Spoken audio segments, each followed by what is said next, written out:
अस्सलामु अलैकुम नाज़रीन, 23 ज़िलहिज्जा है, 3 अगस्त है। उधर जम्मू कश्मीर से बड़ी खबर आ रही है कि वहाँ खटोआ इलाके में हिंदुस्तानी फ़ौज का हेलीकॉप्टर आज गिर गया है, क्रैश हो गया है। तकरीबन 10:30 बजे का वाक़या है।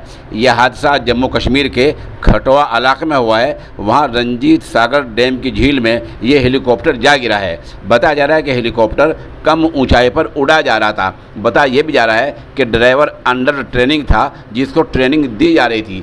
नुकसान कितना हुआ है, क्या हुआ है, इस मामले में खबर रसा एजेंसियों ने 2 तरह खबरें दी हैं। एक एजेंसी में ये कहा गया है कि ड्राइवर और उसका मुआविन लापता हैं, जबकि दूसरी एजेंसी में ये कहा गया है कि कोई लापता नहीं है, सब महफूज हैं, सुरक्षित हैं। बहरहाल नुकसान कितना हुआ है, किस पैमाने का हुआ है, हेलीकॉप्टर क्यों गिरा है, इन तमाम मामलात की जांच की जा रही है। आप हमारे साथ बने रहिए। हम शाम को अगर कुछ इस बारे में आता है तो दूसरा बुलेटिन जारी करेंगे।